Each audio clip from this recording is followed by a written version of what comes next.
देखिए आपका अगला थ्योरम है पाइथागोरस प्रमेय, और इसके बाद इसमें होता है पाइथागोरस प्रमेय और पाइथागोरस का विलोम आता है। तो सबसे पहले आज हम लोग पाइथागोरस प्रमेय को साबित करते हैं, जो आगामी परीक्षा के लिए बहुत ही उपयोगी है। तो इसको सवाल को अच्छा से ध्यान से देखिए और अच्छा से समझते हुए चलिए। इस सवाल में देखिए है क्या कि क्या कह रहा है, कह रहा है कि एक समकोण त्रिभुज में कर्ण का वर्ग शेष दो भुजा के वर्गों के योगफल के बराबर होता है साबित करने के लिए। चाहे आपको कह सकता है कि पाइथागोरस प्रमेय को लिखकर साबित करें, तो आपको यह लिखकर और साबित करना है। कभी कभी ऑब्जेक्टिव में क्या करता है, इसी को लिख देता है, ये स्टेप को यहाँ तक लिख देता है, कहता है यह प्रमेय किसने दिया। तो जब पाइथागोरस प्रमेय है तो कौन दिया होगा, आप तो नहीं दिए होंगे, यदि दिया होगा तो कौन दिया होगा, पाइथागोरस ने ही दिया होगा। ठीक है, तो पाइथागोरस में क्या है कि कहता है एक समकोण त्रिभुज, इसीलिए हम क्या किए, ए बी सी एक समकोण त्रिभुज बनाए। तो यहाँ पर भाषा में क्या लिखे, दिया है कि ए बी सी एक समकोण त्रिभुज है जिसका कोण क्या है, बी जो है समकोण है। हो गया, ध्यान से देखिए, बी कोण क्या है, समकोण है। उसके बाद क्या करना है हमको, तो साबित करना है कि क्या कह रहा है, से देखिए साबित करना है कि कर्ण का वर्ग, तो कर्ण हो गया आपका इसमें ए सी स्क्वायर इजकल टू यानी कि अन्य दो भुजा के वर्ग, तो अन्य हो गया लंब हो गया बी सी, आधार हो गया ए बी ए स्क्वायर। तो हम क्या किया, उसके बाद रचना किए, ध्यान समझिए, इसको लिखते चलिएगा। यानी इस रचना में क्या किए, बी डी लंब को हम डाल दिए, बी डी लंब को डाले ए सी पर, तो रचना में लिखे बी डी लंब ए सी खींचा। अब क्या करते हैं, और दो ठो त्रिभुज को समरूप किए। तो देखिए त्रिभुज को समरूप कैसे किए, तो लिखे प्रमाण में त्रिभुज ए बी सी समरूप त्रिभुज बी डी सी। अब देखिएगा, कहिएगा कैसे समरूप हो गया, तो इस बात को ध्यान से देखिए। त्रिभुज ए बी सी, यहाँ देखिए त्रिभुज ए बी सी और त्रिभुज B D C, A B C और त्रिभुज है बी डी सी। अब देखिए कोण सी जो है दोनों त्रिभुज में है, ए बी सी में भी है और बी डी सी में है। तो यहाँ से एक कोण सी आ जाता है, उसके बाद बी सी बराबर बी सी ये भी आ जाता है, और इसका यह कोण 90 है और इसका यह कोण 90 है। तो यहाँ से यह भी प्रूव हो गया।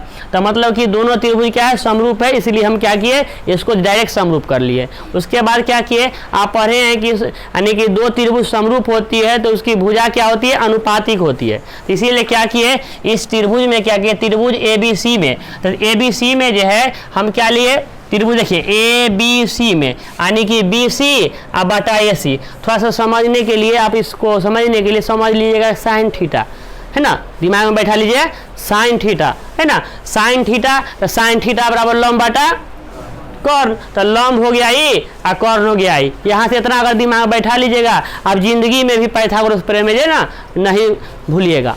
तो यहाँ पर साइन थीटा समझ लीजिएगा, यहाँ पर साइन थीटा लगाना ही है, समझने के लिए आपको बताए। तो लंब हो गया ये साइन थीटा यानी के रूप में समझ लीजिए, लंब बटा कर्ण, यानी ये बड़का त्रिभुज में बी सी और कर्ण हो गया, है ना, लंब बटा कर्ण। फिर वही बात इसमें आइए, ये छोटका त्रिभुज में, इसमें भी लंब बटा कर्ण बैठा लिए, लंब बटा कर्ण बैठा लीजिए।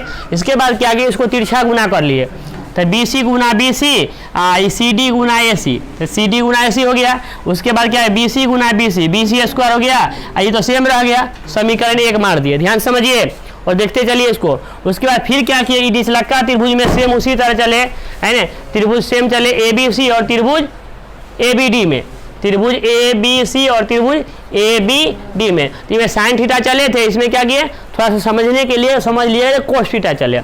तो कोस थीटा में देखिए क्या होता है, आधार बटा कर्ण, इसका आधार हो गया और कर्ण हो गया ये बड़का त्रिभुज के, ध्यान देखिए आधार हो गया ए बी और कर्ण हो गया ए सी, है ना।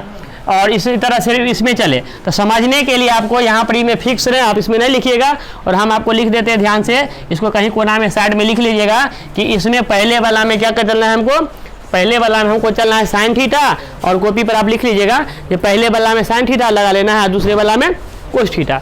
उसके बाद हो गया, अब समीकरण 1 और 2 को क्या करना है, जोड़ना है, यानी समीकरण 1 और 2 को जोड़ना है। तो समीकरण 1 हमारा यहाँ है और समीकरण 2 यहाँ है। अब समीकरण 1 और 2 को जोड़ने पर देखिए जब इस दोनों को जोड़ते हैं तो हम क्या लिखे, इतना प्लस इतना, ध्यान दीजिए, यानी कि BC square plus AB square लिख दिए। उसके बाद इतना प्लस इतना, दोनों को लिख लिए। ध्यान दीजिए यहाँ पर थोड़ा सा दिक्कत हो रहा है देखने में, तो ध्यान समझ लीजिएगा। तो देखिए इतना और प्लस इतना लिख दिए, सेम लिख दिए यहाँ पे। उसके बाद क्या किए, इसको क्या किए, हम क्या किए, BC को क्या किए, आगे कर लिए। BC को क्या किए हैं, आगे कर लिए हैं, ठीक है। तो BC को आगे कर लिए और उसके बाद AB को पीछे कर लिया, यहाँ पर कोई दिक्कत नहीं। उसके बाद इसमें क्या किए, AC इसमें भी था, AC इसमें था, कॉमन ले लिए, तो बच गया CD और AD। अब AC A बराबर AC तो हो ही गया, यहाँ पर AC हो गया, और CD plus AD, CD plus AD picture में देखिए, CD plus AD, CD plus AD बराबर समुच्चा नहीं हो गया, इसीलिए हम लिखे CD प्लस AD बराबर AC। इसको गुना कर लिए, AC गुना AC, AC स्क्वायर, ठीक है। तो इसको हम सीधा कर लिए, आगे कर लिए, तो आगे कर लिए तो हो गया AC स्क्वायर बराबर BC square plus AB square, जो आपको यहाँ पर साबित करने के लिए कह रहा था, यही ना कह रहा था आप लोग को, तो यहाँ पूरा गया है ना। अगर इस सवाल में कोई भी दिक्कत हो तो कृपया वो कमेंट बॉक्स में बताइए, और इसमें अगर कहीं भी दिक्कत है इस सवाल को बार बार कॉपी पे उतारते चलिए, काहे कि आपको आगामी परीक्षा में यह सवाल बहुत ही जरूरी है और पूछेगा भी।